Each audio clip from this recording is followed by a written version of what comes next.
Everyone, स्वागत है आप सभी का आज के हमारे सेशन में। This is your SST educator Ujjwala पुंज। और बच्चों, आज की इस क्लास में हम लोग पढ़ने जा रहे हैं पॉवर्टी एज अ चैलेंज, जो कि हमारी क्लास 9th का एक बहुत ही ज्यादा इंपॉर्टेंट चैप्टर है। अब मुझे पता है कि आप बच्चे पूछ रहे हो कि मैम इसके नोट्स हमको कहाँ पर मिलेंगे, तो इसके नोट्स आपको मिलेंगे हमारी PW की ऐप पर, वो भी फ्री ऑफ कॉस्ट, जिसका लिंक हमारे डिस्क्रिप्शन बॉक्स में गिवन है। और उसी के साथ बच्चों, अगर आप PW के बारे में नहीं जानते हैं तो मैं आपको बता देती हूँ कि हमारा जो PW है वो हमारा एक एजुकेशनल प्लेटफॉर्म है, जहां पर करोड़ों भारत के बच्चे पढ़ाई करते हैं और उनका सिलेक्शन भी होता है और बहुत अच्छे अच्छे नंबर भी वो लोग लेकर आते हैं।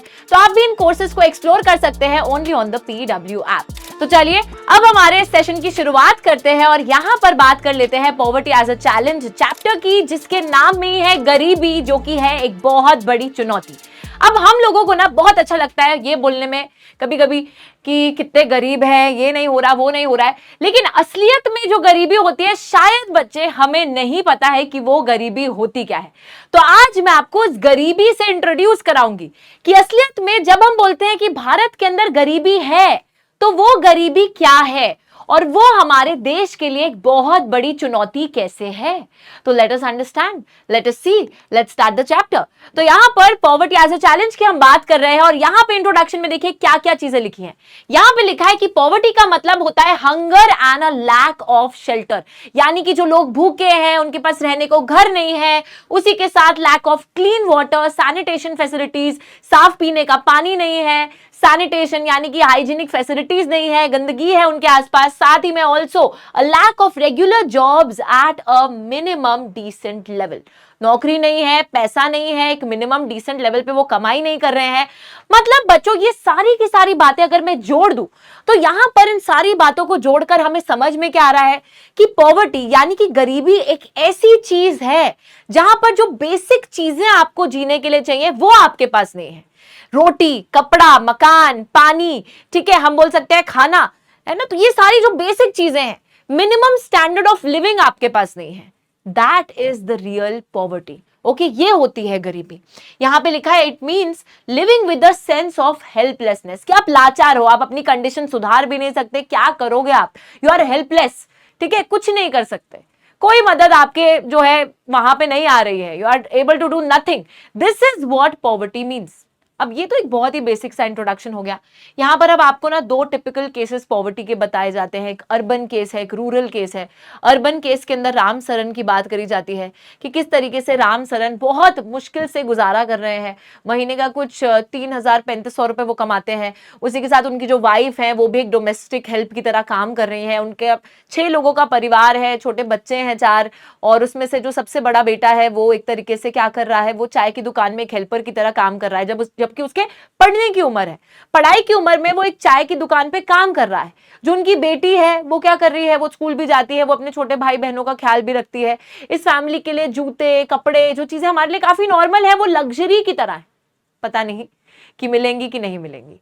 उसी के साथ हम यहाँ पे बात करते हैं एक रूरल केस की, यानी कि ग्रामीण क्षेत्र का भी एग्जाम्पल है, जहाँ पे लाखा सिंह की बात होती है। लाखा सिंह भी रोज जो है काम ढूंढ रहे हैं, कभी उन्हें काम मिलता है, कभी उन्हें काम नहीं मिलता। जिस दिन काम मिलता है उस दिन पैसे मिलते हैं। उनका भी 6 लोगों का परिवार है, जहां पर बड़ी दिक्कतें उनको होती हैं, गुजारा करने में दिक्कत होती है। वो एक कच्चा हाउस में रहते हैं, ठीक है। उसी के साथ ये भी बताया जाता है कि कैसे लाखा सिंह के परिवार के लिए जो साबुन और तेल जैसी बेसिक चीजें होती हैं, those things are also a luxury। तो बच्चों, ये होती है गरीबी। आप इन दोनों केसेस को अच्छे से पढ़ सकते हो, स्टोरीज हैं, समझ सकते हैं, तो आपको पता चलेगा कि असलियत में गरीबी होती क्या है, कितनी मुश्किल से जो गरीब होते हैं वो अपना गुजारा कर पाते हैं, 2 वक्त की रोटी भी उनको नसीब नहीं होती है। इस तरीके से जो है हमारे देश में गरीबी पाई जाती है। अब बात यह आती है कि one of the biggest challenges of independent India has been to bring millions of its people out of the abject poverty. यानी कि बच्चों, हम लोग आजाद तो हो गए, हम लोगों ने इंडिपेंडेंस हासिल कर ली, लेकिन आजाद होने के बाद एक चीज से हम आज भी आजाद नहीं है, और वो है गरीबी की समस्या। एंड हमारे देश के लिए it is very very important to bring these people out of poverty. इन लोगों को गरीबी से बाहर निकालना हमारे देश का एक बहुत मेजर उद्देश्य है, ठीक है। चलिए आगे चलते हैं। यहां पर अब बात आती है कुछ सोशल इंडिकेटर्स की। यार देखो, कहीं ना कहीं हम वैसे जब भी पॉवर्टी को एक्सप्लेन करते हैं ना, तो हम उसको एक इकोनॉमिक डायमेंशन के थ्रू एक्सप्लेन करते हैं, इकोनॉमिक इंडिकेटर के थ्रू एक्सप्लेन करते हैं, जहां पर हम ये बोलते हैं कि यार देखो, कोई इंसान इतना कमा रहा है, या इतना खाना खा रहा है, उस बेसिस पे हम उसको इनकम या कंजम्पशन के बेसिस पे पॉवर्टी को हमेशा डिफाइन करते हैं। लेकिन यहां पे बात आ जाती है कुछ सोशल साइंटिस्ट की। बच्चों जो लोग समाज को स्टडी करते हैं, समाज को देखते हैं, वो सारे लोग बोलते हैं कि कुछ सामाजिक तरीके भी हैं पॉवर्टी को एनालाइज करने के, कुछ सोशल इंडिकेटर्स भी हैं जिसके थ्रू आप पॉवर्टी को एनालाइज कर सकते हो। देखो कैसे, वो बोलते हैं जैसे कि इलिटरेसी लेवल, कि जो लोग अनपढ़ हैं, अब अगर अनपढ़ हैं तो भाई उनको काम कैसे अच्छा मिलेगा, काम नहीं मिलेगा तो पैसा कैसे मिलेगा, तो this is also an indicator of poverty कि आप अगर अनपढ़ हो तो आप गरीब रह जाओगे, उस तरीके से। या फिर lack of general resistance due to malnutrition, यानी कि आपके पास खाने को खाना नहीं है तो आप बिल्कुल कमजोर हो गए हो, और अगर कमजोर हो गए हो आपको इजिली बीमारी लग जाएगी, आप जो है ढंग से काम धंधा नहीं कर पाओगे, काम नहीं करोगे, वही कमाओगे नहीं तो गरीब रह जाओगे, वो सारी चीज है। उसी के साथ lack of access to health care, आप गरीब हो तो आप जब आप बीमार पड़ते हो आप अपना इलाज नहीं करा पाते, इलाज नहीं करा पाओगे तो हो सकता है कि आपकी बीमारी और बढ़ जाए एंड इट में इवन रिजल्ट टू डेथ। साथ ही में लैक ऑफ जॉब अपॉर्चुनिटीज, काम धंधा भी करने के लिए नहीं है। क्यों नहीं है? क्योंकि अनपढ़ता है, अब अनपढ़ता है तो काम नहीं है, काम नहीं है तो फिर पैसा नहीं है, everything is interrelated. Along with that lack of access to safe drinking water, sanitation etcetera, साफ पीने का पानी का एक्सेस नहीं है, और पानी अगर साफ नहीं मिलेगा तो बहुत सारी प्रॉब्लम्स जो है वाटर रिलेटेड वो आपको हो सकती हैं। जो मतलब अगर आप गंदा पानी पी लेते हो तो उससे कितनी सारी बीमारियां इंसान को हो सकती हैं। ठीक है, सैनिटेशन की कमी है, मतलब साफ सफाई की कमी है। जिस एरिया में गरीब लोग रहते हैं या जिस सिनेरियो में वो लोग रहते हैं, उनको रहना पड़ता है, वो कितना अनहाइजीनिक होता है, तो वहां पे देयर इज अ रिस्क कि उनको और बीमारियां हो सकती हैं इस लैक ऑफ सैनिटेशन की वजह से। तो ये सारी चीजें हैं, ठीक है, जो कि एक तरीके से गरीबी को और भी डिफाइन कर रही हैं हमारे सोशल इंडिकेटर्स के थ्रू। नाउ गरीबी का एनालिसिस और दो चीजों के थ्रू भी किया जा रहा है। वो क्या है बच्चों? यहाँ पे दो शब्द आ रहे हैं, मैं आपको बताती हूं। इन दो शब्दों में ज्यादातर कंफ्यूजन होता है सभी को, सोशल एक्सक्लूजन एंड वल्नरेबिलिटी। इन दोनों चीजों पे भी गरीबी को हम लोग एनालाइज करते हैं। अब सोशल एक्सक्लूजन क्या है, वल्नरेबिलिटी क्या है, बहुत बारी ये सवाल एग्जाम में उठ के भी आ जाता है, तो मैं आपको एक एक करके दोनों ही शब्दों को समझाने वाली हूं, ध्यान से सुनना। सबसे पहला वर्ड यहां पर जो आया है वो है सोशल एक्सक्लूजन। अब बच्चों मैं आपको सिंपली बताऊं कि सोशल एक्सक्लूजन का मतलब होता है कि आपको समाज से निकाल दिया है। समाज से निकाल दिया है का ये मतलब है सिंपली कि यहां पे सारे अगर अमीर लोग रहते हैं, ठीक है, एक जगह है जहां पे all the better off people are living who have money, और उस समाज से आपको निकाल के एक दूसरे एरिया में फेंक दिया है जहां पे poor are gonna live in poor surroundings. ठीक है, ये बोल दिया गया है कि जहां पर अमीर लोग रहते हैं, जिनके पास पैसा है, उस एरिया के अंदर गरीब लोग नहीं रह सकते। इसलिए उन गरीबों को इस एरिया से बाहर निकाल के एक्सक्लूड करके, एक्सक्लूड करने का मतलब होता है बाहर निकाल देना, एक ऐसे एरिया में रख दिया गया है जहां पर वो गरीब लोग दूसरे गरीबों के साथ रहेंगे। दिस इज सोशल एक्सक्लूजन, कि better off people in better of surroundings and poor people in poor surroundings. ठीक है, इस तरीके से लोगों को अलग कर दिया है। नाउ इस सोशल एक्सक्लूजन को हम ऐसा बोलते हैं कि this is a cause as well as a consequence. यहां पे लिखा भी है कि एक कॉज भी है और एक कॉन्सिक्वेंस ऑफ पॉवर्टी भी है। मतलब कि बच्चों कॉज क्या होता है कि एक कारण ऑफ पॉवर्टी है। देखो दोनों चीजों को ढंग से समझेंगे। सबसे पहले कॉज ऑफ पॉवर्टी,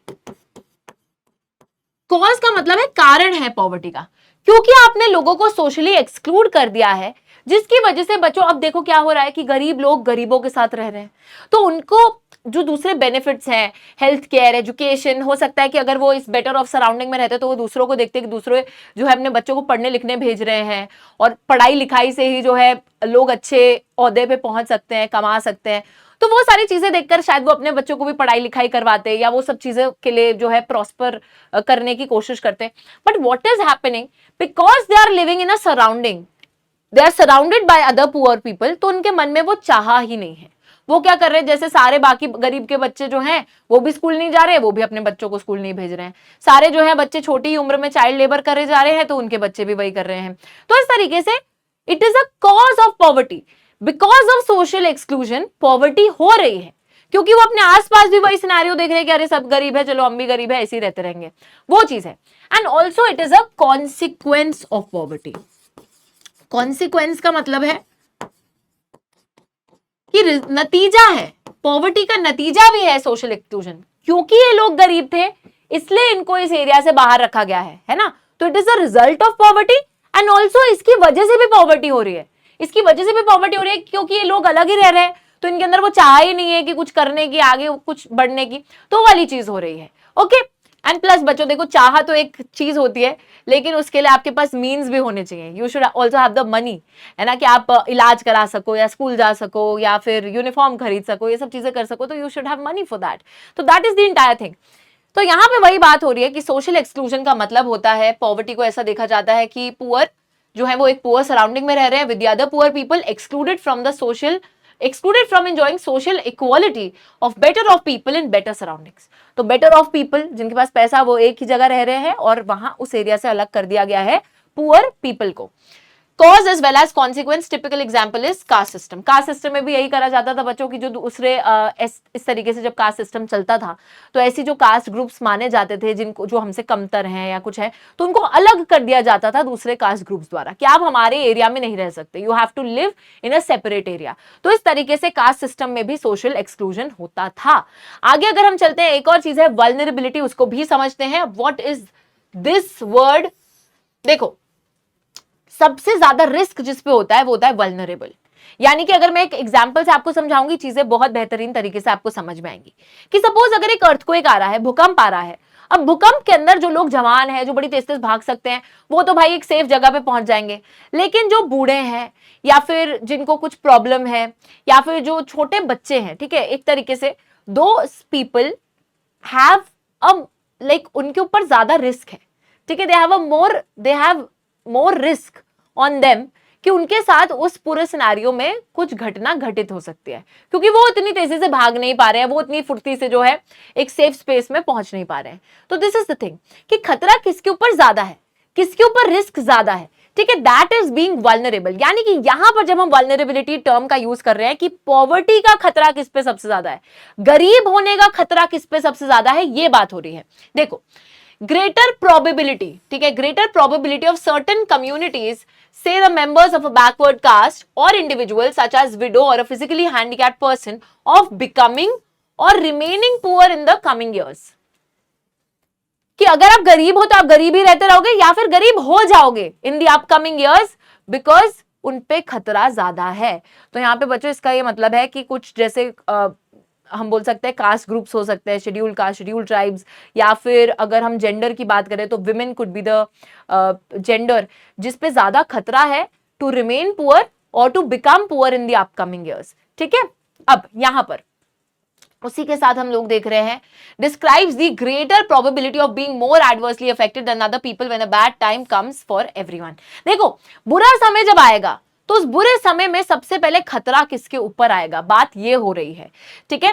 जैसे कि वही मैंने आपको अर्थक्वेक का एग्जांपल दिया था, तो बुरा समय जब आ रहा है, सभी के लिए आ रहा है, बट उसमें सफर कौन सबसे ज्यादा करेगा। जैसे कि बच्चों आपको याद होगा, कोविड का टाइम आया था, कोरोना वायरस आया था। कोरोना वायरस के टाइम पे obviously see it was a bad time for everyone. लोगों के नौकरियां, काम धंधे सब ठप हो गए थे एक तरीके से, ठीक है, कुछ भी बिजनेसेस नहीं चल रहे थे, ये सारी चीजें रुक गई थी एक तरीके से इकोनॉमी।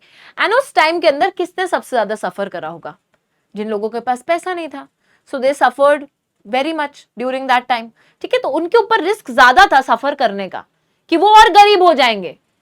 बुरा टाइम सभी के लिए आया, but they will become more poor due to that particular thing.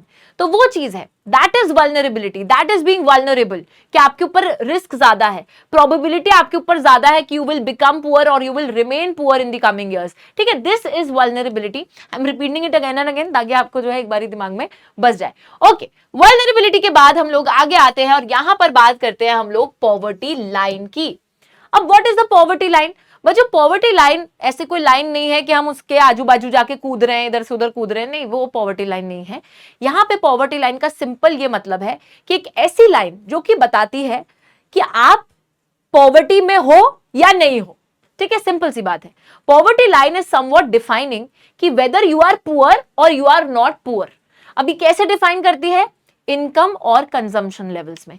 यहां पर हम लोग देखते हैं poverty is measured by income और कंजम्पशन लेवल, यानी कि स्पेसिफिकली ये बोल दिया जाता है कि जैसे जो मिनिमम स्टैंडर्ड ऑफ लिविंग है एक इंसान को, जो जीवन जीने के लिए चाहिए, रोटी कपड़ा मकान, बेसिक जरूरतें जो हैं, जैसे आपको सब्जियां चाहिए, दूध चाहिए, पानी चाहिए, ये सारी चीजें चाहिए, ठीक है, सर पे छत चाहिए और बहुत बेसिक बेसिक जो चीजें आपको जीने के लिए चाहिए, अगर वो चीजें आपके पास हैं तो आप पॉवर्टी में नहीं हो।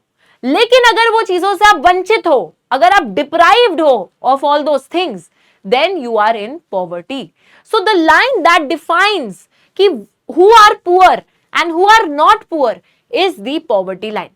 अब बच्चों ये लाइन जो है इनकम और कंजम्पशन दो चीजों पे कैलकुलेट करी जाती है. अब इनकम लेवल ना टाइम टू टाइम वेरी करता है, place to place time to time vary करता है कि कभी ऐसा बोल दिया गया कि 1000 रुपए अगर एक इंसान कमा रहा है तो वो जो है मतलब वो अपनी 1000 रुपए में बेसिक नीड्स पूरी कर सकता है, तो वो अबव पॉवर्टी हो गया, और जो 1000 से कम कमा रहा है वो बिलो पॉवर्टी हो गया.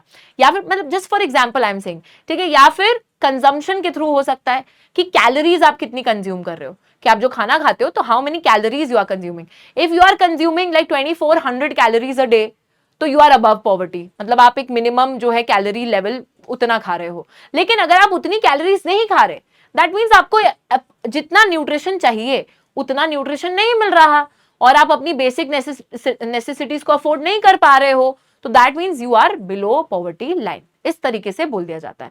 ओके, नाउ यहां पे वही बात आ रही है कि if a person is poor, if income consumption level falls below the minimum level required to meet basic needs. Basic needs में आ जाता है आपका food, clothing, footwear, fuel, electricity, education, health care, ये सारी चीजें बेसिक नीड्स में आ जाती हैं. तो बच्चों अगर आप अपनी इन बेसिक नीड्स को पूरा नहीं कर पा रहे हो, that means you are below the poverty line. ठीक है, जो बेसिक जरूरतें इंसान को जीवन जीने के लिए चाहिए कि एक बेसिक हेल्थ केयर मिले, बेसिक पढ़ाई लिखाई मिले, बिजली मिले, फ्यूल मिले, ठीक है, फुटवेयर, क्लोथिंग, फूड, ये सारी बेसिक चीजें हैं. तो ये बेसिक चीजें अगर आपके पास नहीं है, आप इन्हें अफोर्ड नहीं कर पा रहे, that means you are below the poverty line. Okay, now यहाँ पे वही बात बोली जा रही है कि poverty line varies by time, place, हर टाइम टू टाइम जो है चेंज होती रहती है, क्योंकि महंगाई बढ़ती रहती है, घटती रहती है, उस हिसाब से जो है पॉवर्टी लाइन भी बदलती रहती है. प्लेस टू प्लेस हर जगह पे भी अलग होगी. ठीक है, जैसे रूरल एरिया में अलग होगी, अर्बन एरिया में अलग होगी, महंगाई के हिसाब से डिपेंड करेगा. एंड एग्जाम्पल है, फॉर एग्जाम्पल जैसे अगर यूएसए के अंदर किसी के पास गाड़ी नहीं है, that means you are a poor person, कि भाई अगर आपके पास गाड़ी नहीं है तो आप गरीब हो गए. लेकिन इंडिया में बच्चों गाड़ी को वो एक बेसिक चीज की तरह हम नहीं देखते हैं. हम ये नहीं देखेंगे कि अगर आपके पास गाड़ी नहीं है तो आप गरीब हो गए, नो, नॉट एट ऑल. ठीक है, लेकिन इंडिया में कार एक लग्जरी आइटम है, कार एक बेसिक नेसेसिटी नहीं है, तो that is why it can very. अब किसी देश में हो सकता है कि समझते हो कि भाई अगर आपके पास एक आलीशान घर नहीं है तो आप गरीब हो, बट इंडिया में नहीं है ऐसा. इंडिया में आलीशान घर मतलब लग्जरी भाई, तो वो तो लग्जरी हो गई है ना. तो वो सारी चीजें हैं कि it can vary from time to time, from place to place, vary कर सकता है. नाउ जैसे कि हम कैलोरी इनटेक के थ्रू अगर डिफाइन करें तो यहां पर रूरल एरिया के अंदर 2400 कैलोरीज पर पर्सन पर डे. ठीक है बच्चों, ऐसा बोला जाता है कि रूरल एरिया में हम जैसे एस्टिमेट करते हैं तो रूरल एरिया के अंदर, ओ ये क्या बना दिया, देखिए जैसे ये पॉवर्टी लाइन एस्टिमेट करी गई, सपोज 2400 कैलोरीज पे. ठीक है, यानी कि अगर कोई व्यक्ति 2400 कैलोरीज या उससे ज्यादा कंज्यूम कर रहा है एक दिन के अंदर, तो वो पुअर नहीं है. अगर 2400 कैलोरीज से कम आप कंज्यूम कर रहे हो तो you are definitely poor. Okay, you are below the poverty line then. And उसी के साथ अर्बन एरिया की भी बात कर लेते हैं. अर्बन एरिया, अर्बन एरिया में बोला जा रहा है, पॉवर्टी को एस्टिमेट करा जा रहा है as 2100 calories, 2100 calories per day. अब यहां पे ये बोला जा रहा है कि अगर आप अर्बन एरिया में रहते हैं और अगर आप 2100 कैलोरीज से कम कंज्यूम कर रहे हो, that means you are poor. अगर आप 2100 कैलोरीज से ज्यादा कंज्यूम कर रहे हो, then you are above the poverty line. अमीर नहीं हो गए, ठीक है, you are just above poverty. That means कि आप गरीब नहीं हो. ये नहीं बोल रहे हैं कि आप अमीर हो गए हो, बट आप गरीब नहीं हो अगर आप 2100 से ऊपर कंज्यूम कर रहे हो.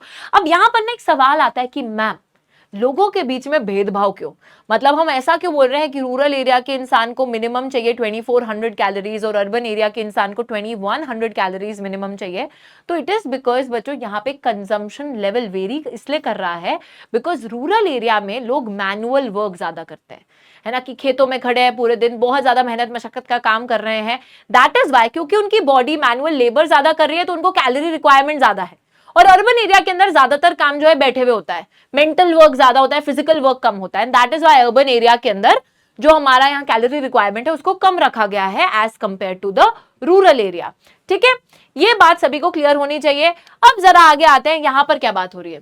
Based on the global developments, the government of India has begun to estimate the proportion of poor in India using the 12 developmental indicators। अब बच्चों ये जो हमारी नई वाली एनसीईआरटी है, नई वाली एनसीईआरटी के अंदर ये एक टेबल दे रखी है 12 डेवलपमेंटल इंडिकेटर्स की, which is popularly known as the multi dimensional poverty index. अब अगर आप इन 12 इंडिकेटर्स को देखोगे, यानी कि जो चीजें बता रही हैं आपको कि कौन गरीब है कौन नहीं है, तो दीज आर 12 इंडिकेटर्स। ठीक है, आप यहाँ पे देखो क्या लिखा है, नेशनल मल्टी डायमेंशनल, मतलब बच्चों अलग अलग जो है साइड से आपको ये दिखाया जा रहा है कि पॉवर्टी किस किस प्रकार की हो सकती है। It is multi dimensional. ठीक है, एंड मल्टी डायमेंशनल इस पॉवर्टी के इंडेक्स में NITI Aayog, Government of India organization evolved the national multi-dimensional poverty index using the following 12 indicators. If an individual is found deprived on these indicators, he or she is considered as multi-dimensional poor। अब देखो बहुत सारे indicators यहाँ पर लेकर है, income और consumption के अलावा, जिसके अलावा आप ये एनालाइज कर सकते हो कि कौन गरीब है कौन नहीं गरीब है। तो इन इंडिकेटर्स के अंदर सबसे पहले दे रखा है न्यूट्रिशन। ठीक है, न्यूट्रिशन। अब न्यूट्रिशन के अंदर ये बोल रखा है कि household considered deprived if any child between the ages of 0 to 59 months, women between the ages of 15 to 49 years, man between the ages of 15 to 54 years is found to be undernourished। मतलब कि अगर आपकी nourishment requirements पूरी नहीं हो पा रही, अगर आप अच्छे तरीके से खाना नहीं खा रहे हो, एक अच्छी डाइट नहीं ले रहे हो, तो आप अंडर नरिश रह जाओगे, वही कमजोर पड़ जाओगे, है ना, आपकी बॉडी कमजोर पड़ अगर गई है तो that means you are poor. If you are deprived of a proper nutrition, that means you are poor। Second चीज यहाँ पे चाइल्ड अडोलेसेंट मोर्टेलिटी बताई जा रही है। अगर any child adolescent under the age of 18 years has died in the household in the 5-year period preceding the survey, तो अगर adolescent death की यहाँ बात करी जा रही है, अगर वो चीज हुई है, that means कि आपके घर में पॉवर्टी है। उसी के साथ मिटर्नल हेल्थ की बात करी जा रही है। Household is deprived if any woman in the household who has given birth in the 5 years preceding the survey has not received assistance from trained skilled medical personnel during the recent child birth। तो वही मिटर्नल health की बात हो रही है कि जब एक औरत माँ बनती है तो उसको क्या एक तरीके से skilled medical personnel, trained skilled medical personnel से असिस्टेंस मिली है कि नहीं मिली है चाइल्ड बर्थ के दौरान, तो उस चीज पे बताया जा रहा है। साथ ही में ईयर्स ऑफ स्कूलिंग, अगर not even one member of the household aged 10 years or older has completed 6 years of schooling। अगर किसी एक ने भी, जो कि 10 साल या 10 साल से ऊपर बच्चा है आपके घर के अंदर, अगर उसने 6 साल की पढ़ाई लिखाई नहीं कंप्लीट करी, किसी एक बच्चे ने भी नहीं करी, दैट मीन्स आप पुअर हो। ठीक है, और उसी के साथ स्कूल अटेंडेंस है, यहाँ पर कुकिंग फ्यूल है, सैनिटेशन है, ड्रिंकिंग वाटर है, housing, electricity, assets, bank account. तो ये सारी चीजें आप पढ़ सकते हो यार, बहुत सारे अलग अलग सिनेरियोज दे रखे हैं कि when you will be considered deprived, कि आप कब पुअर कंसिडर करे जाओगे इन अलग अलग एस्पेक्ट्स के थ्रू। ठीक है, तो ये सारी चीजें बच्चों you can read it and I just hope कि आप इसको पढ़े, मैं अगर बोल रही हूं तो okay, just read it once. Okay, चलो आगे आते हैं। अब जरा आते हैं यहाँ पे पॉवर्टी एस्टिमेट को देखने। और जो पॉवर्टी एस्टिमेट की अगर हम बात करें, हेड काउंट रेशियो की हम बात करें, हेड काउंट रेशियो का बेसिकली मतलब होता है तो पीपल हु आर परसेंटेज निकालते हैं पुअर लोगों की। यहां पर हम देख रहे हैं रूरल एरियाज में 50%, अर्बन एरियाज में 32%, टोटल अगर हम देश में बात करें तो इट इज 45%। उसके बाद 1993 1994 में तो ये था। अब यहाँ आ जाते हैं 2011-12 में 26% रूरल एरियाज में, तो ऑब्वियसली बहुत कम हुई है गरीबी, है ना। अर्बन एरियाज में भी बहुत कम हुई है, 14% पे आई है, और टोटल भी बहुत कम हुई है, 45% पे थी, it has come down to 22%, which is a very good thing. Multidimensional indicators based, ये जो हमने मल्टी डायमेंशनल इंडिकेटर्स देखे थे, इसके बेसिस पे अगर हम देखें तो गरीबी की अगर हाल की बात करी जाए तो टोटल अभी 15% पे आ गई है, एंड 25-16 में 25% थी, अभी 15% पे आ गई है। ठीक है, ओके। साथ ही में देखो रूरल और अर्बन में भी डिफरेंस है बच्चों। रूरल एरिया में अर्बन एरियाज के कंपैरिजन में गरीबी ज्यादा पाई जा रही है, ग्रामीण क्षेत्रों में गरीबी ज्यादा है, शहरों में उसके मुकाबले कम है। यहाँ पर अगर हम देखेंगे नंबर ऑफ पुअर दे रखा है, यहाँ पे परसेंटेज दे रखी थी। ठीक है, नंबर ऑफ पुअर मिलियंस में दे रखा है, 329 मिलियंस यहाँ पे थे, अभी कितने हो गए 217। और अगर यहाँ पे देखें 2011-12 में, और अगर मल्टी डायमेंशनल बेसिस वाला तो यहाँ है ही नहीं, नंबर ही नहीं है। ठीक है, ओके, ठीक है, तो ये कुछ डेटा है जो यहाँ दे रखा है। उसके बाद जरा आते हैं इंटर स्टेट डिस्पैरिटीज को देखने।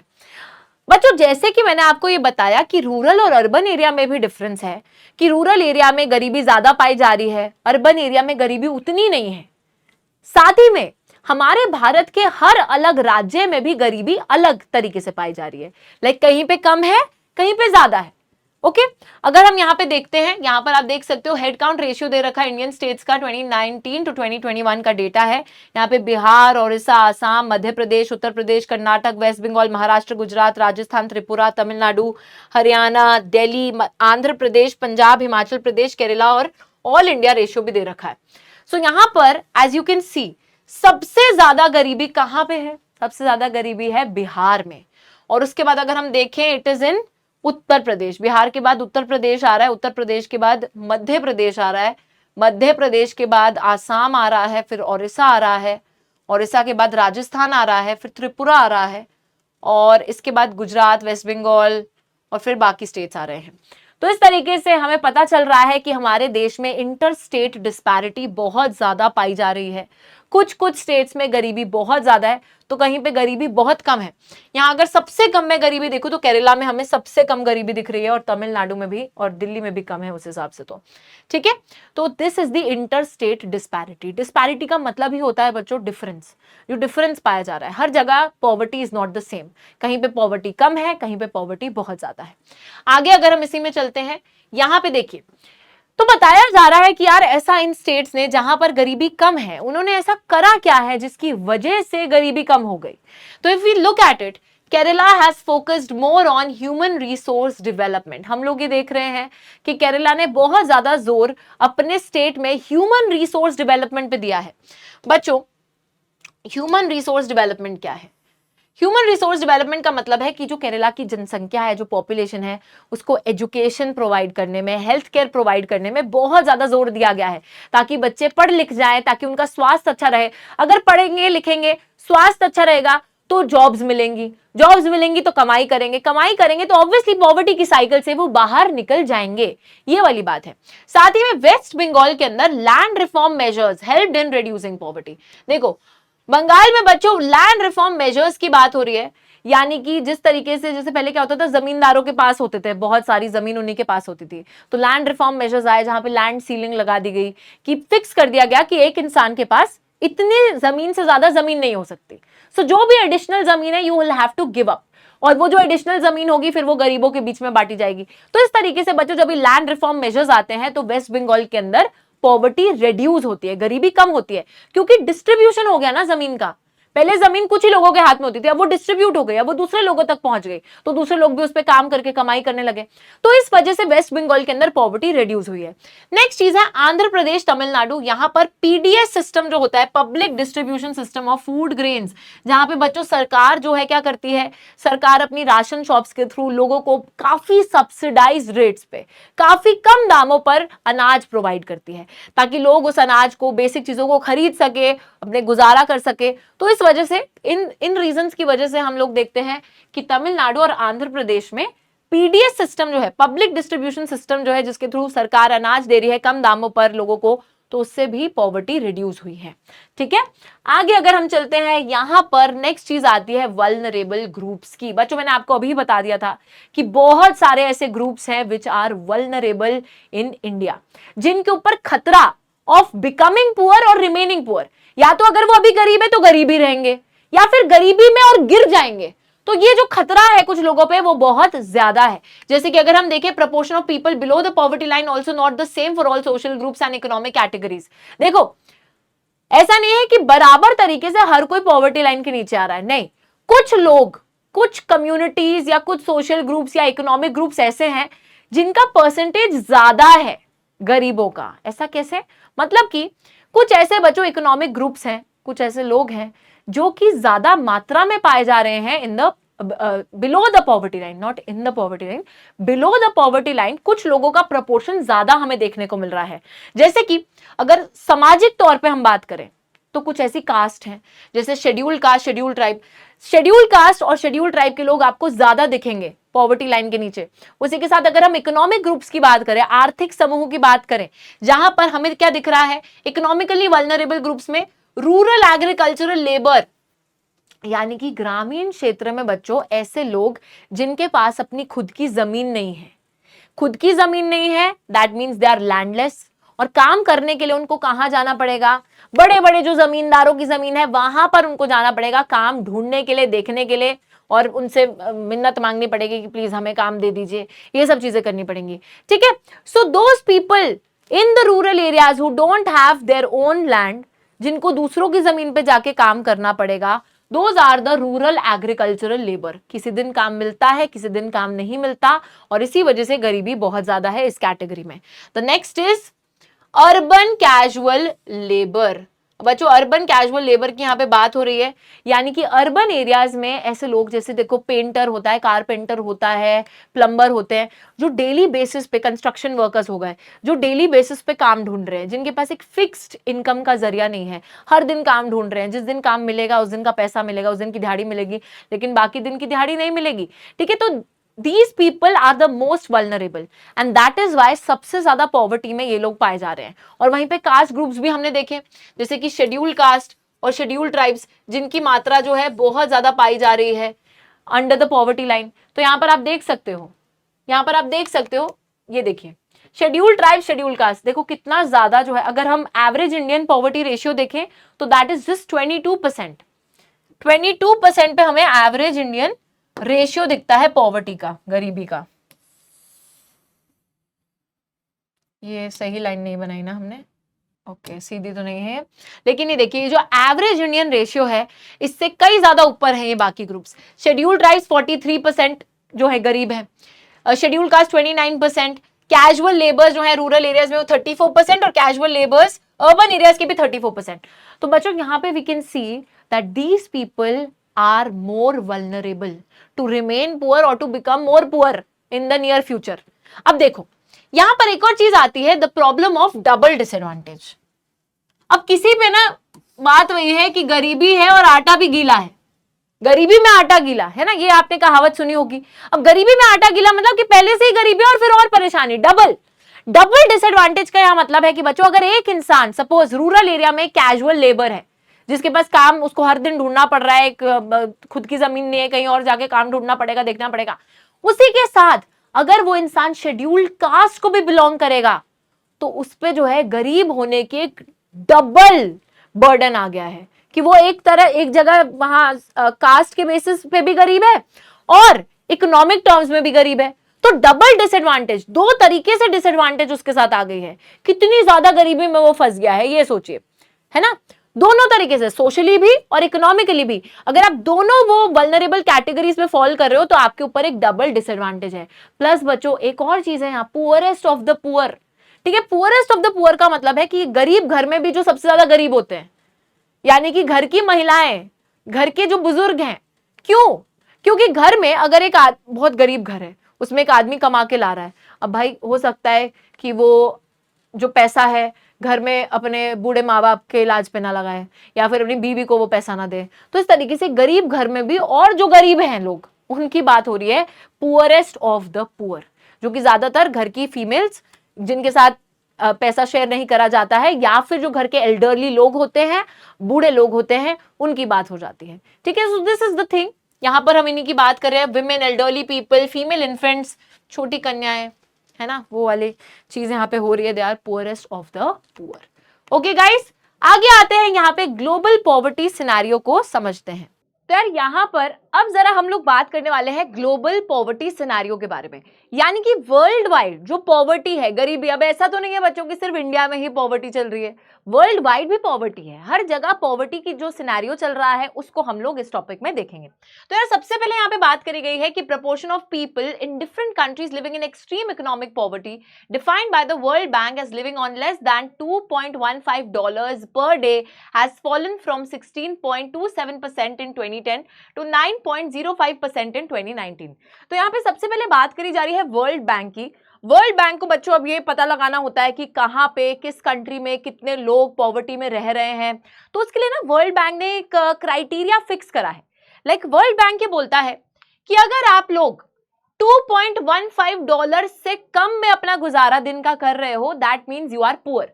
तो मिनिमम आपको $2.15 तो अर्न करना ही है just to be above the poverty line. अगर आप $2.15 से कम अर्न कर रहे हो, that means you are poor.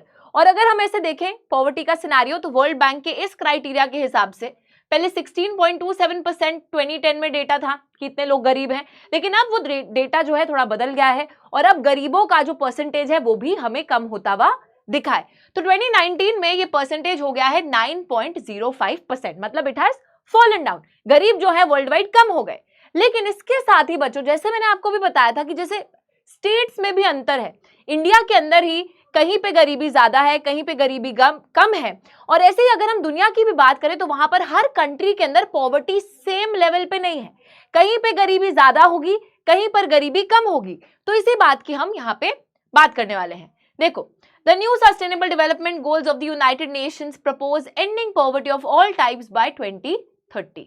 तो यहाँ पर हम लोग देखते हैं कि कुछ सस्टेनेबल डेवलपमेंट गोल्स भी हैं, लेकिन उस सस्टेनेबल डेवलपमेंट गोल्स से पहले जरा यहाँ पे देखो, आपको मैं पहले ये टेबल दिखाती हूँ। यहाँ पर आप लोग देख सकते हैं पॉवर्टी का लेवल बताया गया है कि कहाँ पे पहले कितनी पॉवर्टी थी और अब उस पॉवर्टी का क्या हुआ। तो as you can see, South Asia में पॉवर्टी जो है बच्चों पहले कितनी ज्यादा थी। ये ब्लू लाइन है साउथ एशिया की। तो साउथ एशिया का जो पूरा रीजन है जहाँ इंडिया, पाकिस्तान, बांग्लादेश, ये सारी कंट्रीज आती हैं, तो इस रीजन की बात करी जा रही है कि यहाँ पर एक समय पे पॉवर्टी इतनी ज्यादा थी और अब पॉवर्टी ग्रेजुअली बहुत कम होती जा रही है, खत्म नहीं हुई है। लेकिन हाँ, this is a positive thing कि इट इज रिड्यूसिंग। दूसरी चीज, यहाँ पे लैटिन अमेरिका और कैरेबियन की बात करी जा रही है, वहां पर भी कम हुई है।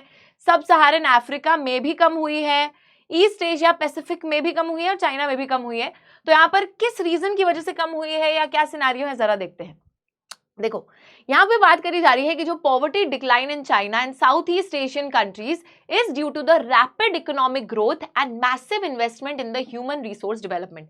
दो रीजंस की यहाँ बात करी जा रही है। देखिए, सबसे पहले बोला जा रहा है कि चाइना में और जो साउथ ईस्ट एशियन कंट्रीज हैं, यहाँ पर सबसे पहला रीजन है इकोनॉमिक ग्रोथ। तो इन लोगों ने ना अपनी इकोनॉमी की ग्रोथ पे बहुत ज्यादा फोकस करा है। अब जब इकोनॉमी बढ़ेगी, ज्यादा पैसा कंट्री में आएगा, लोगों के पास ज्यादा पैसा आएगा, लोगों की इनकम्स बढ़ेंगी, तो ऑब्वियस सी बात है बच्चों की गरीबी से लोग बाहर निकलेंगे। और उसी के साथ में massive investment in human resource development, वहां पर जो लोग रह रहे हैं, जो जनता रह रही है, उनकी पढ़ाई लिखाई पे, उनकी हेल्थ केयर पे बहुत ज्यादा पैसा खर्चा, ताकि वो लोग भी आगे चल के देश का नाम रोशन करे, बहुत सारे पैसे कमाए और देश आगे बढ़ेगा उस चीज से। साथ ही में साउथ एशिया जहां हम लोग रहते हैं, इस पूरे रीजन में डिक्लाइन इतनी तेजी से नहीं हुआ है। ऑब्वियसली पॉवर्टी कम हुई है, गरीबी कम हुई है, लेकिन इतनी तेजी से नहीं हुई, बहुत तेजी नहीं आई है उस गरीबी के कम होने में। सब सहारन अफ्रीका की अगर हम बात करें, यहां पर पॉवर्टी बढ़ गई है, पॉवर्टी पहले के मुकाबले इंक्रीज हो गई है। साथ ही में लैटिन अमेरिका की अगर हम बात करते हैं, यहां पर बच्चों लैटिन अमेरिका यानी कि साउथ अमेरिका की हम बात कर रहे हैं, यहां पे ratio of poverty remain the same. अब यहाँ पे क्या है, मतलब ओवर द इयर्स गरीबी उतनी ही चलती आ रही है, सेम लेवल पे ही हमें देखने को मिल रही है, ना कम हो रही है ना बढ़ रही है, उस तरीके का हिसाब है। एंड कुछ ऐसी कंट्रीज है जहां गरीबी एक बार खत्म हो गई थी लेकिन फिर से आ गई, जैसे कि रशिया। तो इट हैज रीसर्फेस्ड, पॉवर्टी हैज रीसर्फेस्ड। रीसर्फेस होने का मतलब है कि एक बार ही खत्म हो गई थी लेकिन अभी फिर से गरीबी हमें देखने को वहां पे मिल रही है। तो ये कुछ सिनेरियो बताया गया है ग्लोबल पॉवर्टी का कि किस तरीके से कुछ कंट्रीज में बहुत तेजी से डिक्लाइन आ रहा है, कहीं पे डिक्लाइन उतनी तेजी से नहीं आ रहा बट हाँ आ रहा है, कहीं पे बिल्कुल डिक्लाइन नहीं आ रहा है, कहीं पर जो है गरीबी फिर से दिख रही है, कहीं पे जो है बिल्कुल सेम है, ना बढ़ रही है ना घट रही है। तो इस तरीके का सिनेरियो ग्लोबली चल रहा है। अब जरा हम लोग आगे आते हैं, यहाँ पे वही जो सस्टेनेबल डेवलपमेंट गोल्स है बच्चों, इनको देखते हैं। तो ये यूनाइटेड नेशंस के सस्टेनेबल डेवलपमेंट गोल्स है, आपकी जो नई एडिशन है एनसीईआरटी की, उसके अंदर इनको लिखा गया है, तो इसको आप एक बार रीड कर सकते हैं। ठीक है, तो ये बहुत ही सुंदर कलरफुल सा ये बॉक्स है, इसके अंदर लिखे हुए हैं सारे ये 17 सस्टेनेबल डेवलपमेंटल गोल्स। यहाँ पे बच्चों as you can see this is adopted by the United Nations. Aim क्या है, उद्देश्य है कि हमें गरीबी को खत्म करना है, गरीबी को खत्म करना है, सारे गरीबी जिस वजह से गरीबी हो रही है सब गरीबी खत्म कर देनी है बाय 2030।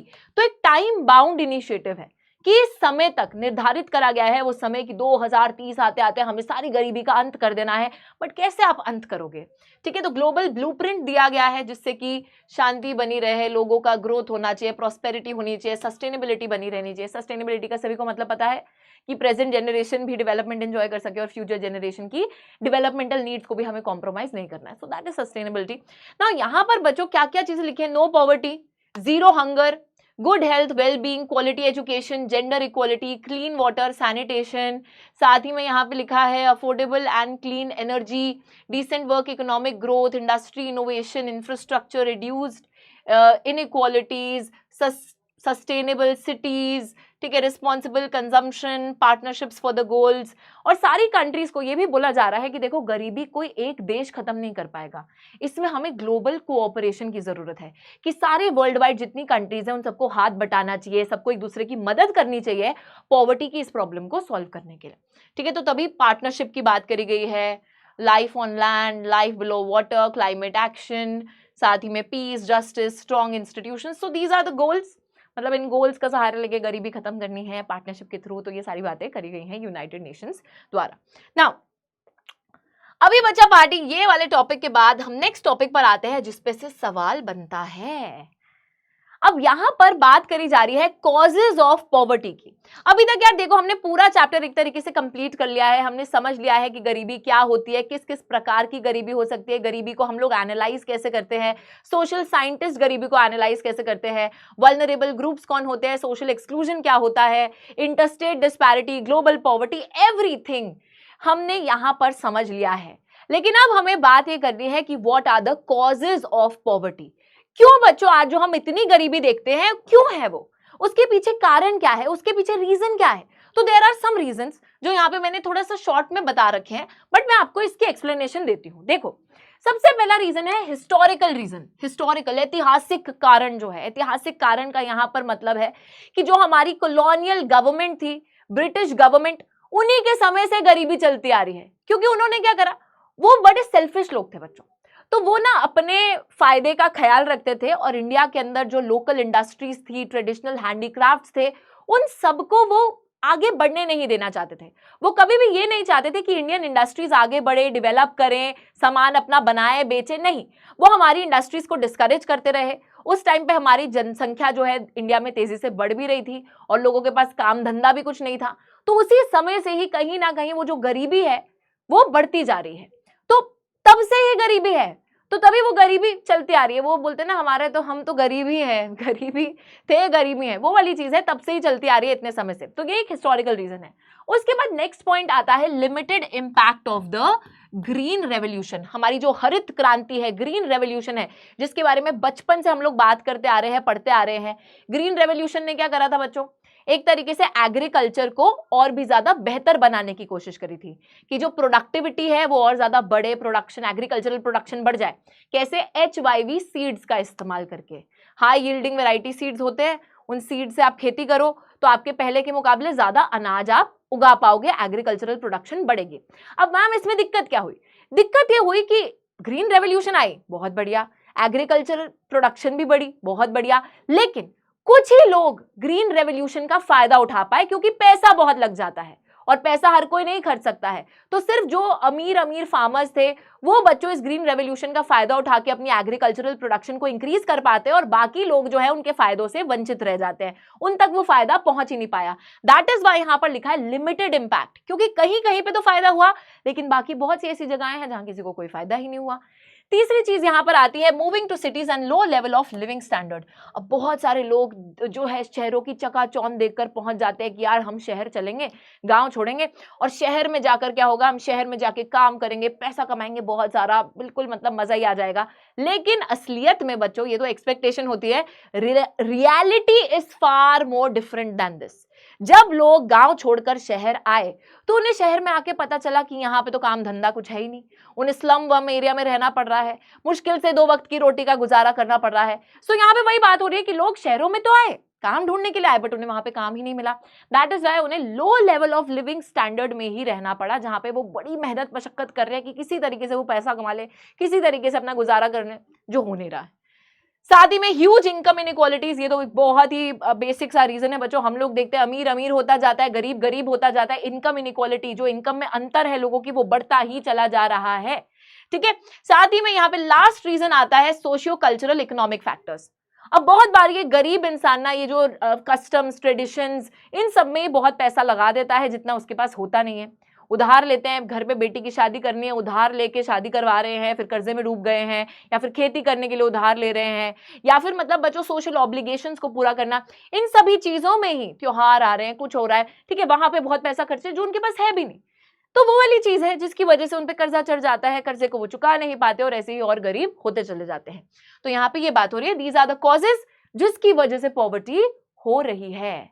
अब मैम गवर्नमेंट क्या कर रही है, तो गवर्नमेंट क्या करेगी, यहां पर वही चीज हम देखने वाले हैं। ऑब्वियसली बच्चों गरीबी को हटाने के लिए we have taken some steps, कुछ एंटी पॉवर्टी मेजर्स की हम बात करेंगे जिससे कि हम गरीबी को हटाने की कोशिश कर रहे हैं। अब यहां पर current anti poverty strategy of the government based on 2 planks. देखो आज के टाइम पे गवर्नमेंट जिस तरीके से गरीबी को हटाने की कोशिश कर रही है, 2 तरीके से कोशिश कर रही है, ठीक है, 2 मेथड्स का वो इस्तेमाल कर रही है गरीबी को हटाने में।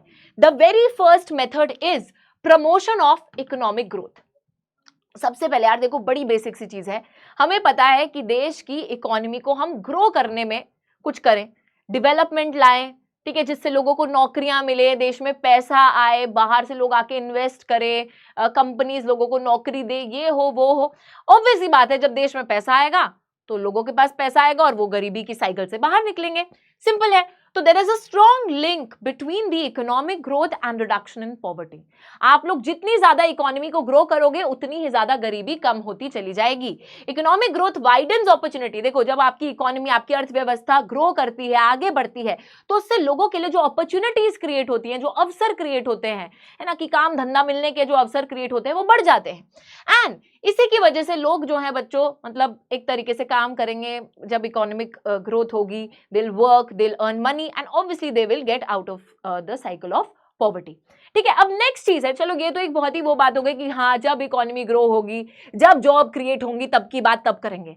लेकिन उसके अलावा गवर्नमेंट ने क्या करा है, तो उसके अलावा बच्चों गवर्नमेंट ने कुछ स्पेसिफिक मेजर्स लिए हैं, यानी कि टारगेटेड एंटी पॉवर्टी पॉलिसीज निकाली है, टारगेटेड एंटी पॉवर्टी मेजर्स को उठाया गया है, कदम को उठाया गया है।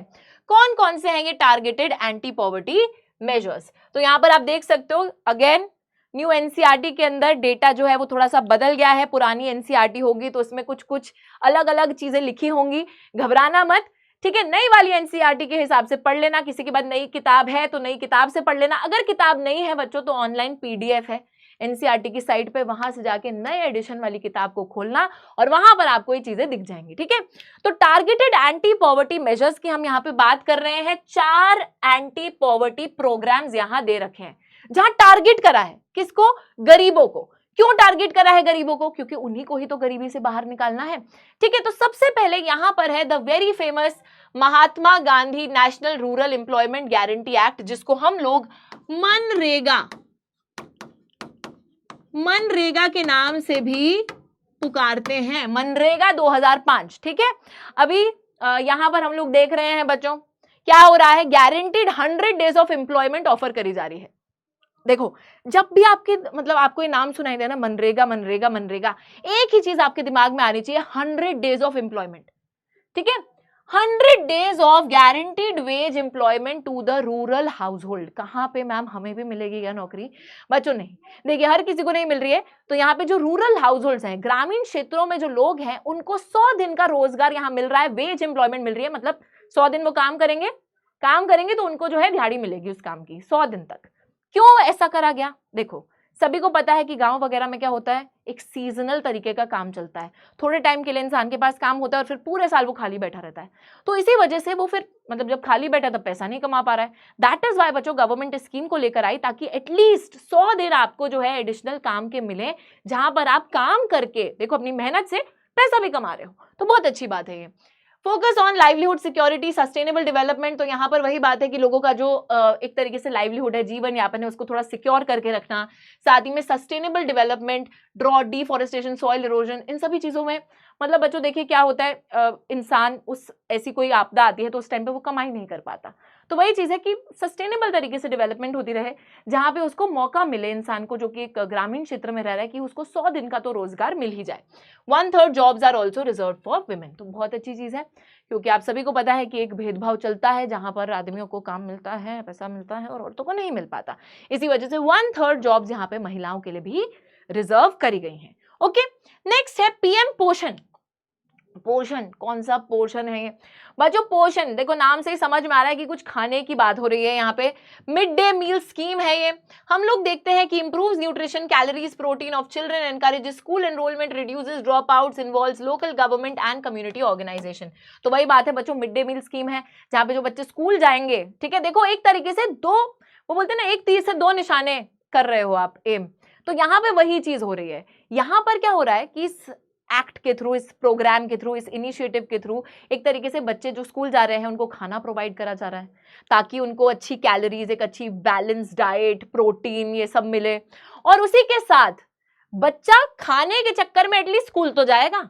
तो वही ड्रॉप आउट रेट्स जो होते हैं बहुत ज्यादा, जहां बच्चे थोड़े टाइम तक स्कूल जाते हैं फिर जो है स्कूल छोड़ के भाग जाते हैं, तो वो ड्रॉप आउट रेट्स को कम करने के लिए, है ना, और ताकि बच्चा जो है एक रेगुलर तरीके से स्कूलिंग करे, अपनी अटेंड करे, तो उस सब चीजों का ख्याल यहाँ पे रखा गया है कि स्कूल एनरोलमेंट बढ़ना चाहिए, लोग जो है ज्यादातर दाखिला ले स्कूल के अंदर, ड्रॉप आउट रेट कम हो, ताकि एटलीस्ट खाने के चक्कर में बच्चे स्कूल तो छोड़ के ना जाए। ठीक है, उसी के साथ लोकल गवर्नमेंट्स और कम्युनिटी ऑर्गेनाइजेशंस की भी यहाँ पे सहायता ली गई है। नेक्स्ट है प्रधानमंत्री सुरक्षित मंत्रित्व अभियान, 2016 में इसको लाया गया है। Ensures maternal infant health through quality antenatal care. तो यहाँ पे बच्चों बेसिकली बात करी जा रही है उन औरतों की जो कि प्रेग्नेंट होती हैं, तो प्रेग्नेंट औरतों के लिए मैटरनल केयर की बात करी जा रही है, एंटीनेटल केयर की बात करी जा रही है। वही मतलब through out the pregnancy, after the pregnancy कुछ समय तक औरतों को एक स्पेशल, हम बोल सकते हैं, फैसिलिटीज की जरूरत होती है उनका ख्याल रखने के लिए। तो उन सब चीजों की यहाँ पे बात करी जा रही है। प्लस इन्फेंट हेल्थ, जो बच्चे पैदा हो रहे हैं, आप सभी को पता है कि हमारे देश के अंदर infant mortality rate is also an issue, जहां पर एक बच्चा 1 साल कंप्लीट करने से पहले मर रहा है क्योंकि उसे इनफ न्यूट्रिशन नहीं मिला है ना। तो यहाँ पे वही इन्फेंट हेल्थ का ख्याल रखना। Services on the 9th of every month involves private practitioners volunteering in government facilities. तो बहुत से प्राइवेट प्रैक्टिशनर्स भी गवर्नमेंट के साथ यहाँ पे सहयोग देते हैं और इस चीज में हेल्प करते हैं। साथ ही में प्रधानमंत्री उज्ज्वला योजना, अब ये तो मैम के नाम पे ही निकल आई है। हाँ, तो बच्चों ये जो उज्ज्वला योजना है इसके बारे में कई जगह आपने देखा होगा, यार मेरे को तो लोग चिढ़ाते भी हैं इससे, बाकी चिढ़ाने वाली कोई बात नहीं है, बहुत अच्छी स्कीम है। देखो क्या है, provides free LPG connections, connection refill stove to BPL, मतलब below poverty line and marginalized groups। देखिए बच्चों, होता क्या है कि रूरल एरियाज के अंदर जब औरतें खाना बनाती हैं तो वो काऊ डंग का या फिर लकड़ी का इस्तेमाल करती हैं, जिसकी वजह से उन्हें काफी रेस्पिरेटरी इश्यूज होते हैं। ठीक है, सांस लेने में दिक्कतों का सामना करना पड़ता है, जिस वजह से यहाँ पे बात करी गई है कि गांव तक भी LPG कनेक्शंस हो, ताकि औरतों को ये खाना बनाते टाइम ये सब चीजों का सामना ना करना पड़े, ये सब दिक्कतों का सामना ना करना पड़े। तो विमेन्स हेल्थ का ख्याल रखते हुए, इंडोर पोल्यूशन को कम करने के लिए कि घर के अंदर ऐसा पोल्यूशन ना हो रहा हो, एंड क्लीन एनर्जी को प्रमोट करने के लिए स्कीम को लाया गया है। कनेक्शन जो है घर की जो फीमेल होती है उसके नाम पे इशू करे जाते हैं, बहुत अच्छी चीज है। एंड एनवायरमेंटल सस्टेनेबिलिटी को भी प्रमोट करा जाता है, तो प्रकृति को भी नुकसान ना पहुंचे और जो महिला है उसके स्वास्थ्य को भी नुकसान ना पहुंचे। इसी वजह से जो LPG कनेक्शन है इनको लगाया जा रहा है रूरल हाउस होल्ड में, एंड ताकि वो जो एक हम बोल सकते हैं कि the women who are actually dependent on the cow dung, firewood, उन सब पे डिपेंडेंसी उनकी हट जाए। तो ये सारी बातें हैं, ये सारी चीजें हैं। आई होप ये टारगेट एंटी पॉवर्टी मेजर्स। देखो अभी हर किसी को लगेगा कि मैम हर जगह तो पॉवर्टी की इशू नहीं है, कहीं पे जो है बच्चों पे फोकस करा जा रहा है, कहीं पे प्रेग्नेंट वुमेन पे फोकस करा जा रहा है, कहीं पर जो है एक तरीके से हम बोल सकते हैं कि घर पे जो औरत खाना बना रही है उस पर फोकस करा जा रहा है। तो बच्चों देखो, बेसिकली हर एक चीज आपको वही बताया है कि पॉवर्टी एक मल्टी डायमेंशनल कॉन्सेप्ट है। ये नहीं होगा कि गवर्नमेंट बोलेगी कि चलो चलो सबको जाके हम लाख लाख रुपए बांट आते हैं, ठीक है, that is not the thing. यहाँ पर आपको हर एक चीज से उनका जो लाइवलीहुड है लोगों का वो इंप्रूव करना है, जिस तरीके से वो जी रहे हैं, जो उनका जीवन यापन है उसको सुधारना है। बच्चों को आप अच्छा न्यूट्रिशन प्रोवाइड करोगे, अच्छा एजुकेशन प्रोवाइड करोगे, औरतों को एक ऐसा एनवायरनमेंट प्रोवाइड करोगे जहां पे उनका मैटरनल केयर करी जा रही है या फिर उनका जो है घर पे ध्यान रखा जा रहा है, तो ये सारी चीजों से ही आप गरीबी को हटाने की ही कोशिश कर रहे हो at the end of the day, है ना, या फिर उनकी स्थिति को बेहतर बनाने की कोशिश कर रहे हो। तो इस तरीके से समझिएगा कि poverty is a multi dimensional concept. Alright, now अब जरा थोड़ा सा एंड पे आते हैं और हल्का सा यहाँ पे अब कंक्लूजन आ गया है चैप्टर का, चैप्टर कंप्लीट हो चुका है, लेकिन अभी भी वही बात आ रही है कि चुनौतियां खत्म नहीं हुई हैं। ठीक है, decline but the challenges remain. Obviously poverty बच्चों throughout the years, over the years कम हो रही है, गरीबी डेफिनेटली कम हो रही है, बट स्टिल चुनौतियां खत्म नहीं हुई हैं। Poverty declined, but it is still one of the biggest challenges. Disparities exist between rural urban areas across different states. Vulnerable groups include certain social and economic sections. यार तो वही बात है, देखो पॉवर्टी एज अ होल तो कम हो रही है, बट कहीं ना कहीं आज भी भेदभाव दिखाई दे रहा है, एक डिस्पैरिटी है, एक अंतर है, एक डिफरेंस है। अर्बन एरिया में आप कहते हो कि पॉवर्टी उतनी नहीं है, लेकिन रूरल एरिया में ज्यादा है, तो क्यों है ना, क्यों है, उस चीज को पहले देखो। साथ ही में आप ये भी कह रहे हो कुछ वल्नरेबल ग्रुप्स है जिन पे खतरा ज्यादा है गरीब होने का या गरीब रहने का, तो ऐसा क्यों है कि कुछ पर्टिकुलर कास्ट ग्रुप्स या पर्टिकुलर इकोनॉमिक ग्रुप्स पे ही खतरा ज्यादा है? तो वो सारी चीजों का निवारण करना काफी ज्यादा इंपॉर्टेंट है। फैक्टर्स सपोर्टिंग पॉवर्टी रिडक्शन, देखो बहुत सारी चीजें हैं जिसकी वजह से गरीबी कम हुई है, जैसे कि एक हायर इकोनॉमिक ग्रोथ का होना, ज्यादातर जब आपकी इकोनॉमी ग्रो करेगी तो उससे गरीबी कम होगी। यूनिवर्सल एजुकेशन, सभी को पढ़ाई लिखाई का मौका मिले। डिक्लाइनिंग पॉपुलेशन ग्रोथ, है ना, एक तरीके से बच्चों इतनी ज्यादा, देखो जनसंख्या ज्यादा होगी तो उसका फिर ख्याल भी उसी तरीके से रखना पड़ेगा, उतने रिसोर्सेज भी चाहिए। लेकिन अगर जनसंख्या थोड़ा सा कंट्रोल में रहेगी तो आप वहां पे लोगों को पॉवर्टी से निकाल सकते हो। अगर एक गरीब घर में 5 बच्चे पैदा हो गए, भाई आपके पास 1-2 को पालने का ही पैसा नहीं है, 5 को कैसे पालोगे आप? ठीक है, तो वो वाली चीज हो जाती है कि अगर आप पॉपुलेशन को कंट्रोल में रखोगे so it will be easier to get yourself out from the poverty वाला scenario. Women empowerment, support for weaker sections, साथ ही में महिलाओं को एक तरीके से सशक्त करना, उनका एम्पावरमेंट, जैसे कि अभी हमने बात भी देखी थी कि कैसे विमेन के लिए प्रोग्राम्स निकाले जा रहे हैं, उनका ख्याल रखा जा रहा है। तो it is all because we want to reduce poverty among women also and support for the weaker section, जो कमजोर वर्ग है उनको स्पेशली सपोर्ट करना, ठीक है, जो वल्नरेबल सेक्शंस है, वीकर सेक्शंस है, उनको सपोर्ट करना। साथ ही में limitations of income based poverty only measures minimum subsistence, not a reasonable standard and does not include education, shelter, healthcare, job security और dignity। अब यहाँ पे एक बात हो रही है कि जब आप सिर्फ इनकम के बेसिस पे पॉवर्टी को एनालाइज करने लगते हो, कि आप बोल रहे हो कि भाई अगर ये इंसान इतना मतलब दिन का इतना 200 रुपए कमा रहा है तो ठीक है, तो वहां पर ना आप क्या कह रहे हो, एक मिनिमम स्टैंडर्ड सेट कर रहे हो, एक रीजनेबल स्टैंडर्ड सेट नहीं कर रहे। मतलब कि अगर मैं बोलूँ कि यार दिन का अगर कोई इंसान 100 रुपए कमा रहा है तो वो पॉवर्टी से ऊपर हो गया, पर नहीं, वहां पर बहुत सारी चीजें आप इग्नोर कर रहे हो। क्या वो अपनी सारी जो चीजें वो मिनिमम एक स्टैंडर्ड के लिए खरीदना चाहता है, खरीद पा रहा है? क्या वो अपना गुजारा सही से कर पा रहा है, या फिर क्या वो कर्जे में ही डूबा हुआ है? मतलब आप एक ढंग के तरीके से एनालाइज नहीं कर रहे हो, एक रीजनेबल स्टैंडर्ड को नहीं देख रहे हो, जहां थोड़ी रीजनेबल चीजें होनी चाहिए, आप एक मिनिमम स्टैंडर्ड को चेक कर रहे हो कि हाँ इतना कमा रहा है तो चलो गरीबी से ऊपर है। पर बच्चों, सिर्फ इतना कमाने से भी इंसान गरीबी से ऊपर नहीं आ जाता, बात वो हो रही है। तो दूसरी जो बहुत सारी चीजें हैं जैसे कि education, shelter, health care, job security और डिग्निटी, ये सारे जो सिनेरियोज हैं इनको भी आपको इंक्लूड करना है। सिर्फ इनकम के बेसिस पे जब आप एनालाइज करोगे तो बहुत सी दूसरी चीजों को आप इग्नोर कर दे रहे हो, नजरअंदाज कर दे रहे हो, विच इज नॉट राइट। साथ ही में ह्यूमन पॉवर्टी का कॉन्सेप्ट आता है, goes beyond food income, includes freedom from cast, gender discrimination, child labour, ensuring self confidence with development, definition of poverty changes. तो यहाँ पे वही बात करी जा रही है बच्चों कि जब हम ह्यूमन पॉवर्टी की बात करें तो ये इनकम और एक तरीके से कंजम्पशन लेवल, इन सब चीज़ों से, खाने से, पैसे से उठकर जो है ह्यूमन पॉवर्टी बात करता है बहुत सारे दूसरे चीज़ों को एनालाइज करके, जैसे कि क्या आपको समाज में इज्जत मिल रही है, क्या एक तरीके से जेंडर, कास्ट बेस्ड डिस्क्रिमिनेशन तो आपके साथ नहीं हो रहा है, ये सब भेदभाव से क्या आप मुक्त हैं, ठीक है। तो वो असली सेंस में है कि you are out of poverty. It's not just the income and the food that you are having, it is also about other things that are making you weaker in the society, ठीक है। Child labour तो नहीं करनी पड़ रही है आपके घर के बच्चों को, और ये सब चीजें तो नहीं हो रही है, तो उन सब चीजों से आजादी होना इज ह्यूमन पॉवर्टी का अंत होना, ठीक है। National multi dimensional poverty index NITI Aayog निकालता है, shows poverty has declined but improvement attributed to the government interventions. तो नीति आयोग बच्चों एक national multi dimensional poverty index निकालता है जहां पर हमें ये तो पता चलता है कि गरीबी कम हो गई है, लेकिन यहाँ पे वही बात है कि क्यों कम हुई है, गवर्नमेंट इंटरवेंशन की वजह से। तो यहाँ पर बात यही हो रही है कि at the end of the day अगर आपको पॉवर्टी को रिड्यूस करना है, अगर आपको कुछ वीकर सेक्शंस को एक तरीके से एम्पावर करना है, सशक्त करना है, उनको पॉवर्टी से बाहर लेकर आना है, तो उसके लिए government has to take stringent measures. सरकार को ही काम करना होगा लोगों के ग्रोथ के लिए, पॉवर्टी को हटाने के लिए, लोगों को एम्पावर करने के लिए, which obviously the government is doing. लेकिन और काम करना पड़ेगा, क्योंकि और तो कौन ही काम करेगा, है ना। प्राइवेट इंडिविजुअल्स तो अपने प्रॉफिट में लगते हैं, तो यहाँ पे वही गवर्नमेंट को ही काम करना पड़ेगा। तो government has to work more and more ताकि लोग इस पॉवर्टी के साइकिल से बाहर निकलें।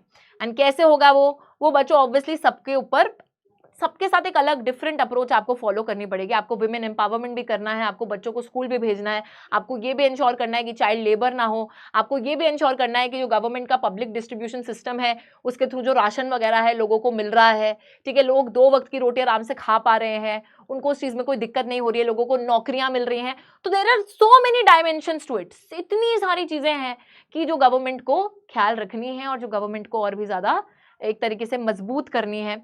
So many things. ओके, सो इसी के साथ हमारा जो चैप्टर है वो यहाँ पर खत्म हो जाता है। बहुत ही सिंपल, बहुत ही इजी चैप्टर है बच्चों। इसको एक बार अगर आप रीड भी कर लेंगे तो आपको और भी ज्यादा अच्छे से ये समझ में आएगा।